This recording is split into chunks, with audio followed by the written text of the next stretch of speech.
When I first moved into the neighborhood, I thought I had found the perfect place to settle down. The streets were quiet, the houses neatly kept, and the manicured lawns gave the impression of stability and order. It was the kind of place people dreamed about, where children could ride their bikes without fear and neighbors wave politely as they walked their dogs in the evenings. I believed it was a safe place not only for me but also for Max, my golden retriever, who had been with me through every major milestone of my adult life. Max wasn't just a pet. He was family. His gentle temperament, playful spirit, and loyal companionship had carried me through the ups and downs of life. He loved greeting neighbors with a wagging tail, and children often asked to play fetch with him when we visited the community park. To me, Max embodied everything good about home and community. I couldn't have imagined that he would one day become the center of the most exhausting and bizarre battle I had ever faced.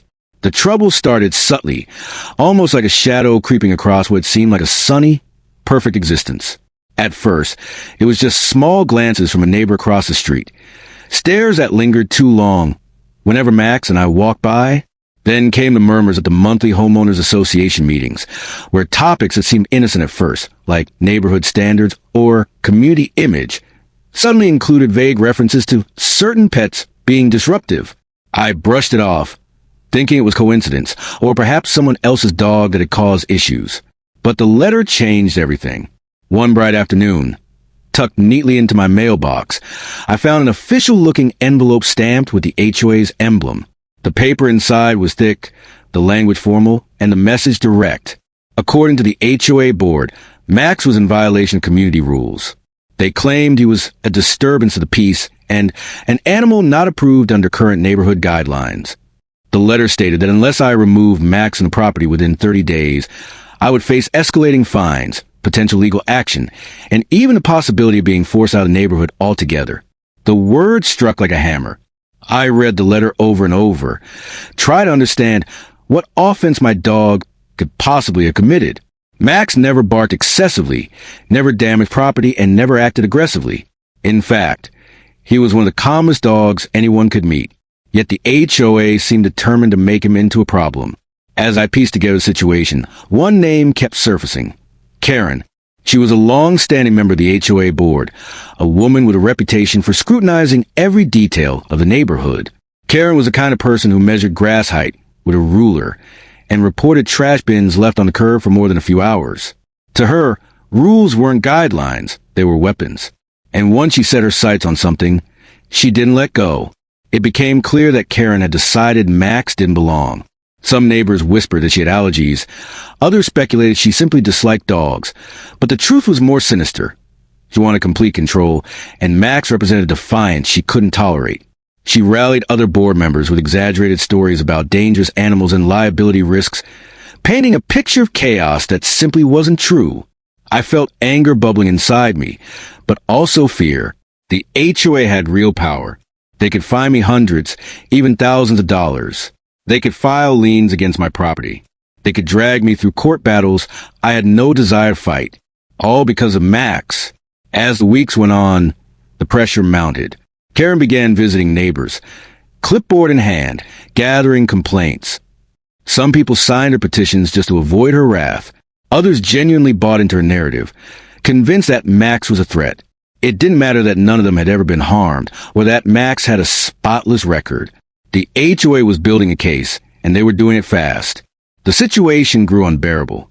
Walking Max around the block became a gauntlet of hostile stares. Neighbors who once greeted us now avoided eye contact, fearful of choosing sides. Notices arrived weekly, each more threatening than the last.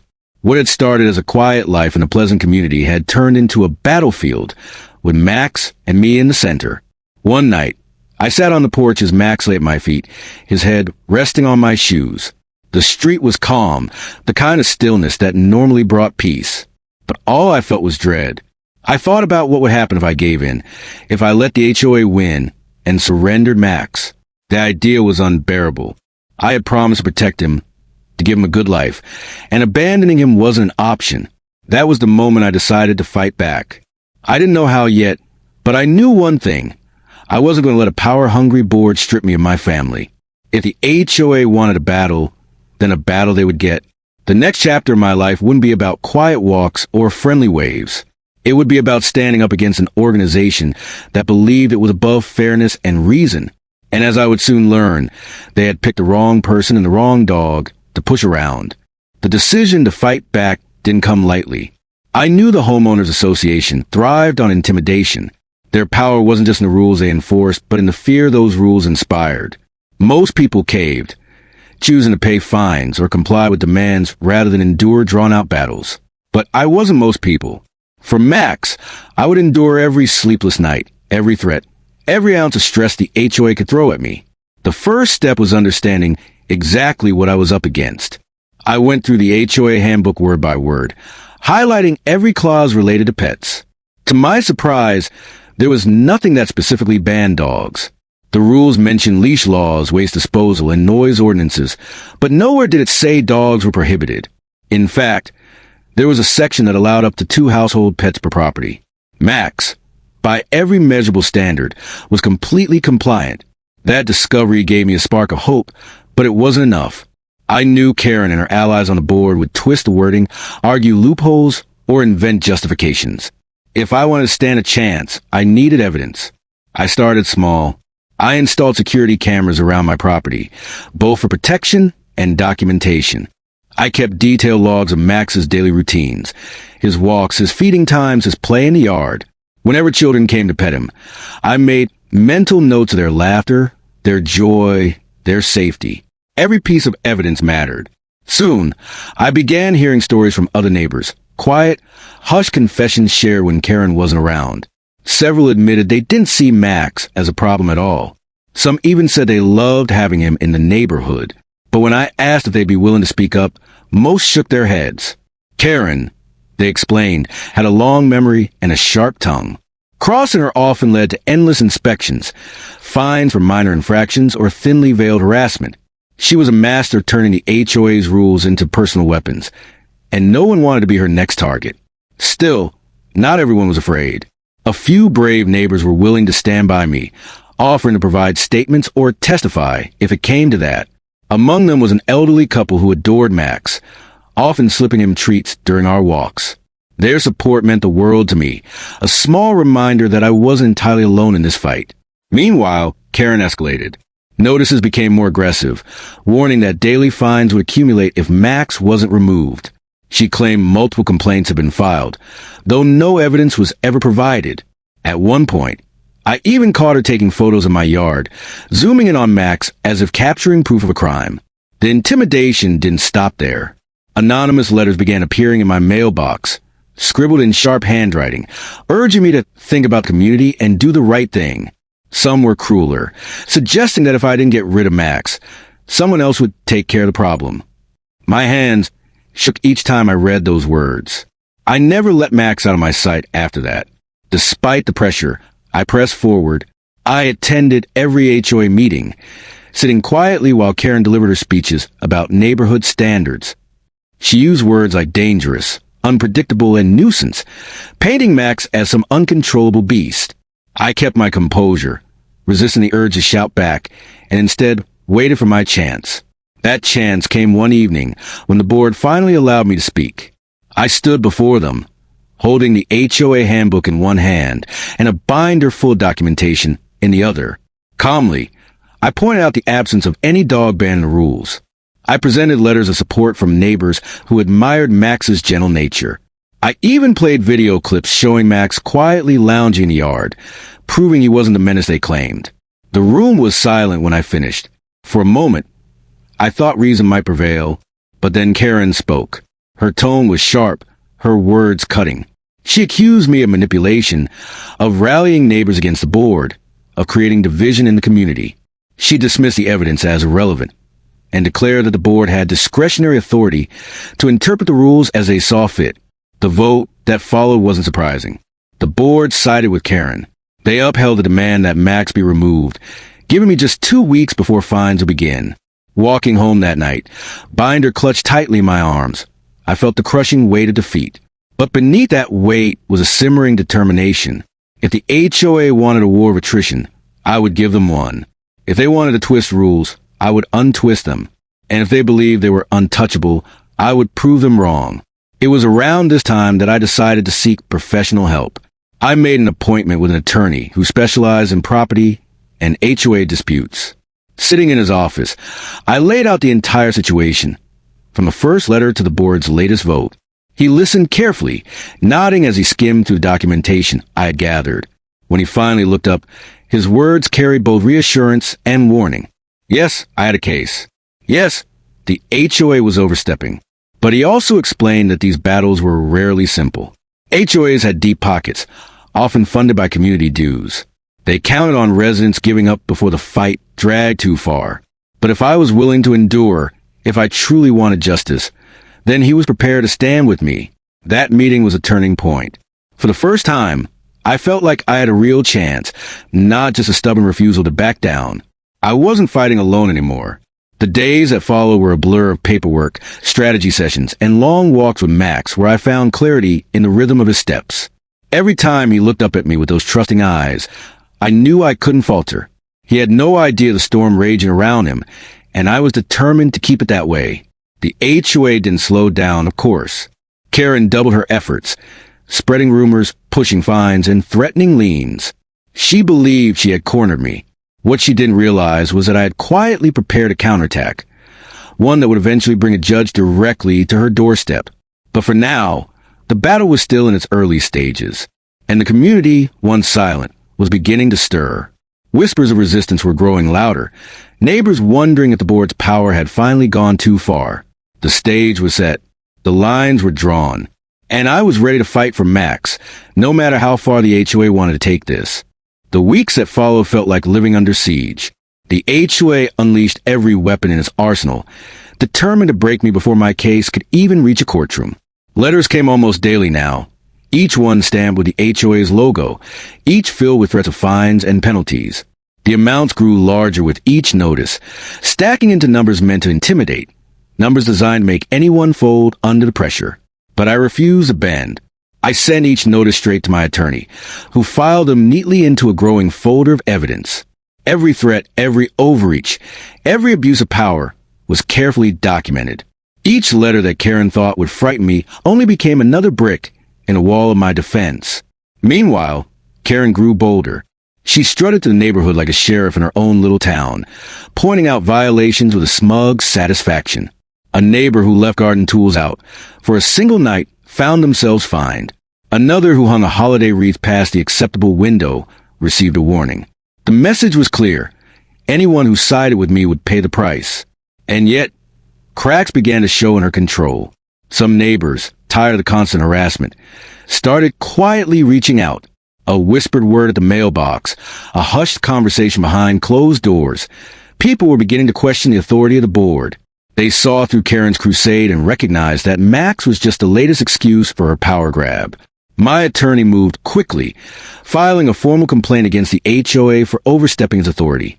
He argued that not only were they violating their own bylaws, but they were also engaging in harassment and defamation. It was a bold move, one that escalated the conflict from neighborhood squabble to full-blown legal battle. The board's response was predictable: outrage. Karen painted me as a troublemaker, a rebel intent on destroying the harmony of the community. She circulated newsletters filled with carefully chosen words meant to sway the undecided. Protect our standards, they read. Preserve our peace. But the words rang hollow to those who had lived under her iron grip long enough to know the truth. Court dates were set, and the tension reached a fever pitch. The first hearing was scheduled at the county courthouse, and when the day arrived, I walked in with my attorney by my side and Max's documentation in hand. Karen was there too, flanked by her allies, her expression sharp with triumph. To her, this was just another show of dominance. Inside the courtroom, the atmosphere shifted. Here, her power was meaningless. The board's authority, so absolute in the confines of neighborhood, had no weight under the judge's gaze. My attorney presented the evidence methodically. The HOA's bylaws, the lack of any rule against dogs, the threatening letters, the excessive fines, the harassment. Piece by piece, he laid bare the truth. Karen, on the other hand, relied on bluster. She spoke of safety concerns and community reputation. But when pressed for concrete evidence, she faltered. Her claims crumbled under questioning. There were no documented incidents of Max causing harm, no proof of complaints beyond the ones she had orchestrated. The judge's eyebrows rose more than once as her story unraveled. Though no ruling was made that day, the tone had shifted. For the first time, Karen's invincibility cracked. She left the courthouse visibly shaken, her usual confidence dimmed. I walked out with a cautious sense of victory. The battle was far from over, but the ground had shifted beneath our feet. Back in the neighborhood, the tension only grew. Those who supported me grew bolder, offering quiet words of encouragement or stopping to pet Max without fear. Others, still under Karen's sway, looked at me with open disdain. The community was divided, a once peaceful street now fractured into camps. Karen retaliated in the only way she knew how, doubling down. She announced surprise inspections, patrolled the neighborhood with her clipboard, and filed new violations against me. She claimed my lawn was overgrown, my fence improperly maintained, my trash cans left out too long. Each accusation was baseless, each one met with photographic proof of compliance. Still, the constant harassment was exhausting, a relentless storm designed to wear me down. At night, as Max curled beside me, I lay awake listening to the quiet hum of the neighborhood. I wonder how far Karen would go, how much deeper this battle could sink before it finally ended. But every time I considered giving in, I thought of Max's trustful eyes, his unwavering loyalty, and I knew surrender was an option. As the next hearing approached, whispers spread that the judge himself might conduct a site visit. A rare but powerful move. If true, it meant the HOA's behavior had raised enough concern to warrant direct inspection. The thought of a judge walking through the neighborhood, seeing firsthand the petty tyranny Karen had unleashed, filled me with a sense of justice long overdue. The storm was far from over. But for the first time, I felt the wind shifting in my favor. The HOA had underestimated me, underestimated Max, and soon they would face consequences far greater than they ever imagined. The day the judge arrived was unlike anything the neighborhood had ever seen. Rumors had been swirling for weeks. Whispers carried from driveway to driveway that the court was taking this case seriously enough to step beyond paperwork and hearings. Most people never believed it would happen. After all, HOA disputes usually ended with quiet settlements or reluctant compromises. But this time it was different. This time, the judge wanted to see the truth with his own eyes.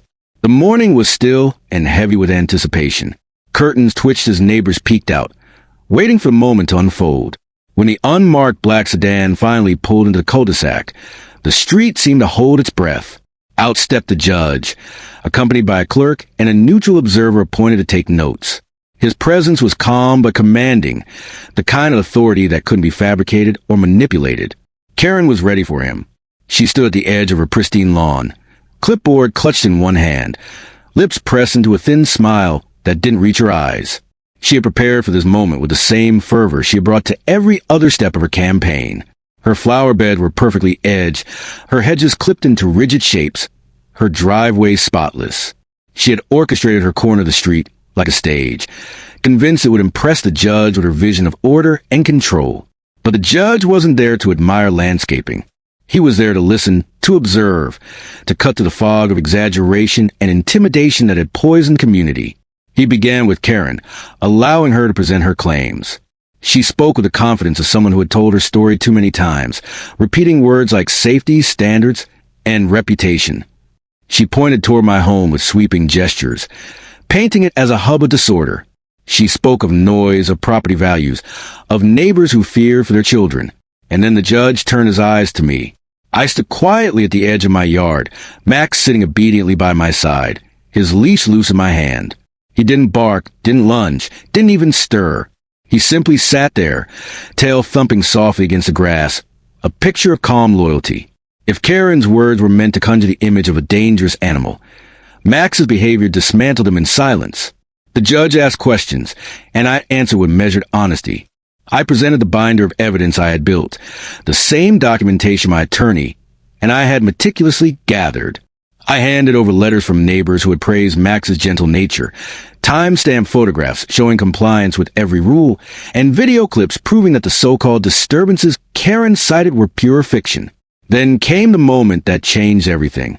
The judge requested to walk the street himself. No speeches, no presentations, just observation. He strolled down the sidewalk, pausing at various homes, noting the condition of properties, the atmosphere of the community. Neighbors emerged hesitantly from their houses, some offering polite greetings, others too nervous to speak at all. When he reached the elderly couple who adored Max, they stepped forward with quiet courage. They told him about the joy Max brought, how he played gently with their grandchildren, how they had never once felt unsafe. Their words weren't rehearsed, weren't laced with agenda. They were simply true. One by one, others found their voices. Parents mentioned how their children loved petting Max joggers, said they often saw him trotting peacefully beside me. Even those who had remained neutral until now felt emboldened to speak. The picture forming was undeniable. Max was no menace, and the HOA's crusade was nothing more than a personal vendetta. Karen's face tightened with each passing moment. She tried to interrupt, to redirect the conversation back to rules and standards, but the judge held up a hand, silencing her attempts. For once, her control slipped through her fingers. The most telling moment came when the judge inspected my yard himself. He measured the lawn height, checked the condition of the fence, glanced at the trash bins neatly stored away. Everything was in order. Every detail Karen had claimed as a violation was proven false in real time. Max, sensing the attention, wagged his tail and leaned gently against the judge's leg. The judge, surprised but not displeased, gave him a small pat on the head.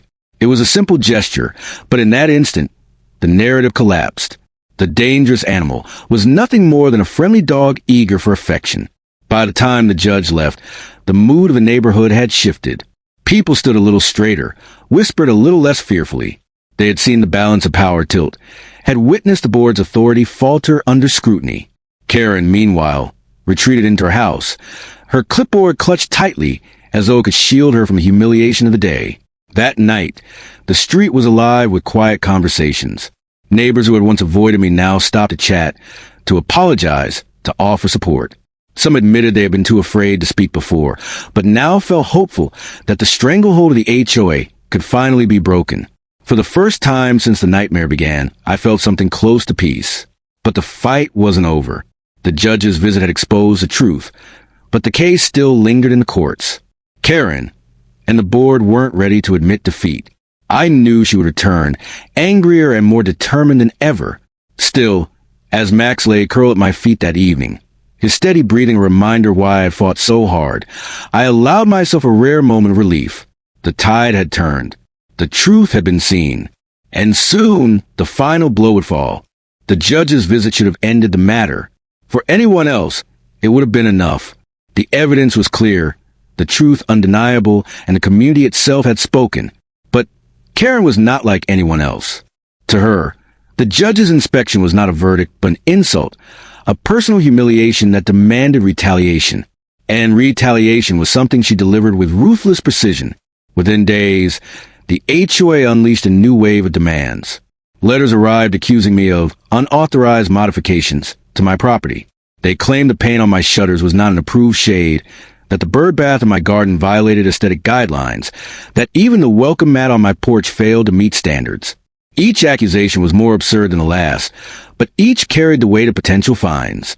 Neighbors weren't spared either. Those who had spoken in my defense found themselves targeted. The elderly couple who had testified about Max's gentle nature suddenly received violation notices about cracks in their driveway. A family down the street was fined for excessive seasonal decorations after leaving pumpkins on their porch a week past Halloween. Karen was waging a war of intimidation, punishing anyone who dared challenge her control. But something had changed since the judge's visit. Fear no longer worked the way it once had. Neighbors who once cowered now grew bold. People began comparing notes, realizing they weren't alone in their harassment.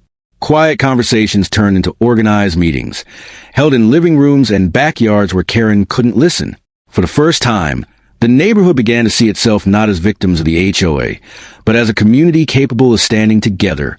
Meanwhile, my attorney pressed forward with a lawsuit. The judge's site visit had strengthened our case, and now the focus shifted to the HOA's abuse of power. We gathered affidavits from neighbors, documented the surge of baseless violations, and built a picture of a board that far exceeded its authority. What had begun as a fight over one dog was now a battle for the soul of the community itself. Karen, however, refused to yield. She doubled down at every turn, striding through the neighborhood with her clipboard like a general inspecting her troops. She sent mass emails filled with dire warnings about outsiders dismantling the fabric of our community. She accused me of conspiring to destroy property values and painted the growing unity among neighbors as a rebellion that threatened their homes. But the more she ranted, the less people listened. The once intimidated silence of the neighborhood was replaced by quiet defiance. Neighbors greeted Max warmly on our walks, waving openly despite Karen's disapproving glares.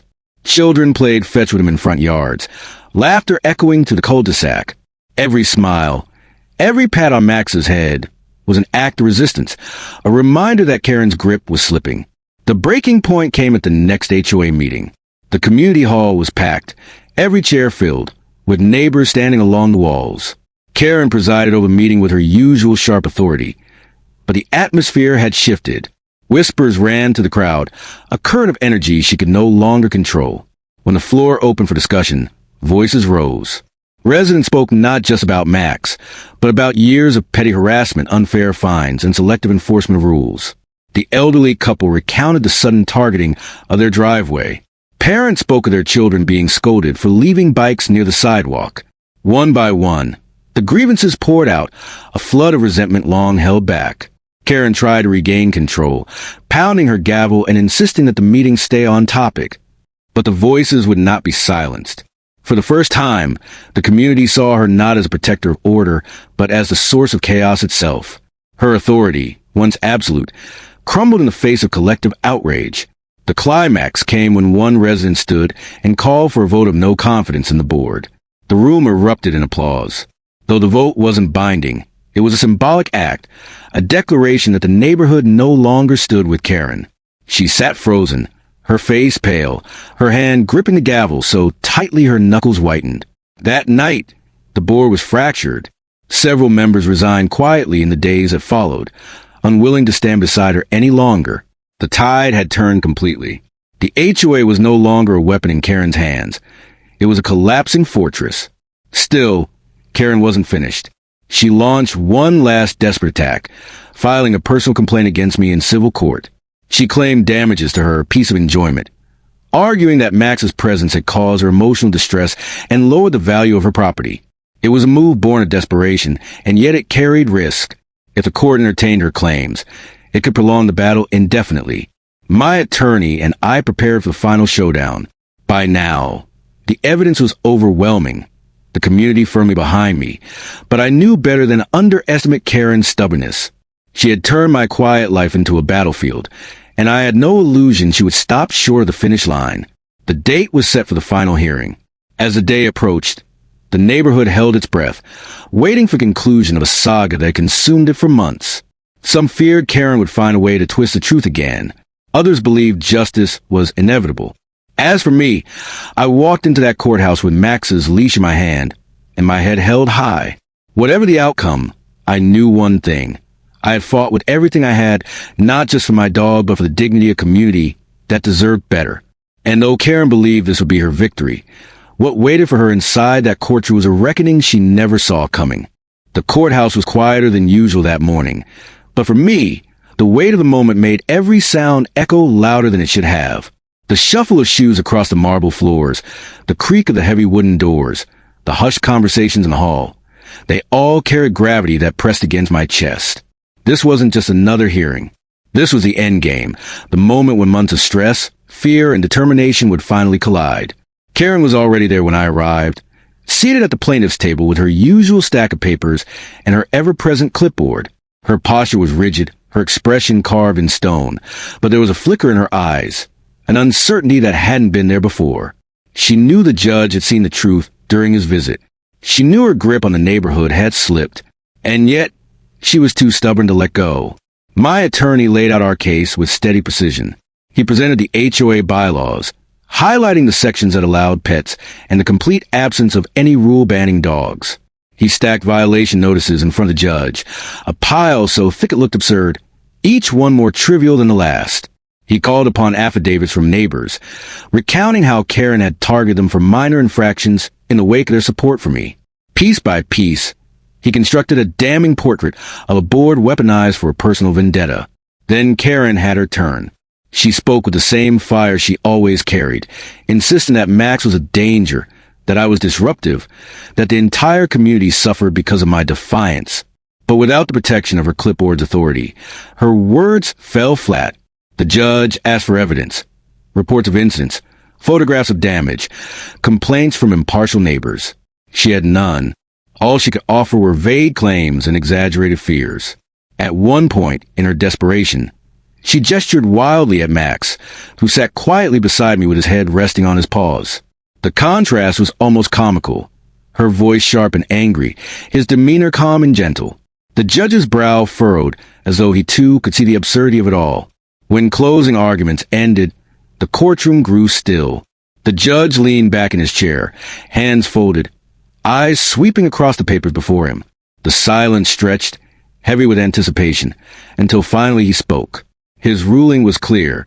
The HOA had overstepped its authority. The fines and violations against me were invalid. Max was permitted to remain, fully protected under the community's own bylaws.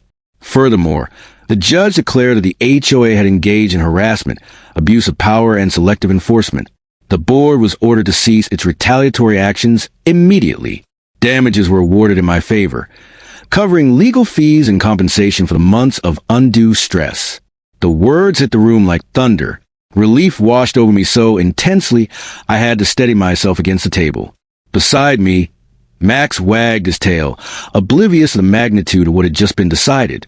Karen, on the other hand, sat frozen, her face drained of color, her mouth slightly open as though she had expected a completely different outcome. For so long, she had believed herself untouchable, shielded by the power of the HOA. But here, in the cold light of the law, that shield had shattered. The aftermath was swift. Within weeks, Karen resigned from the board, though some said she hadn't chosen so much as been forced out. Several of her closest allies followed suit, unwilling to weather the storm that had descended on them. The HOA, once her weapon of control, was left fractured and leaderless. In the neighborhood, life began to change. Meetings became less about punishment and more about actual community needs. Fines dropped dramatically, and inspections were handled with fairness instead of malice. Neighbors who had once lived in fear now gathered freely, sharing meals, hosting block parties, letting children play without worry of reprimand. The street felt alive again, not under the weight of one woman's control, but in the freedom of shared respect. As for Max, he thrived. His walks were no longer gauntlets of stairs, but parades of smiles. Children squealed when they saw him, racing over to throw sticks or pat his soft fur. The elderly couple continued to slip him treats, laughing at how quickly he trotted to their gate each morning. He became less of a point of contention and more of a symbol. The dog who stood at the center of a fight, and, by simply being himself, helped topple an empire of pettiness. I often thought back to the first letter I had received, the one that had sparked the nightmare. At the time, I had been consumed with fear, unsure if I could stand against the weight of the HOA. But in the end, the truth had prevailed, not just for me, but for everyone who had been quietly suffering under Karen's rule. The story of our battle spread far beyond the neighborhood. Other communities reached out, some sharing similar experiences, others inspired to challenge unfair HOAs of their own. What had begun as one dog's defense turned into something larger, a reminder that even the smallest battle for fairness can ripple outward and inspire change. And every evening, when the sun dipped low and painted the street in warm light, I sat on my porch with Max by my side. The air was peaceful, the kind of peace we had fought so hard to reclaim. Neighbors waved as they passed, some stopping to chat, others lingering to scratch Max's ears. The cul-de-sac felt like home again, not because it was perfect, but because it was free. Karen's reign had ended. The HOA had been humbled, and justice had found its way into a place that had nearly lost it. Through it all, Max remained the same, loyal, gentle, and utterly unaware of the storm that had raged around him. And as I looked at him, tail wagging, eyes bright with trust, I knew one thing for certain. They had tried to take him from me, but in the end, it was Max who had taken everything from them.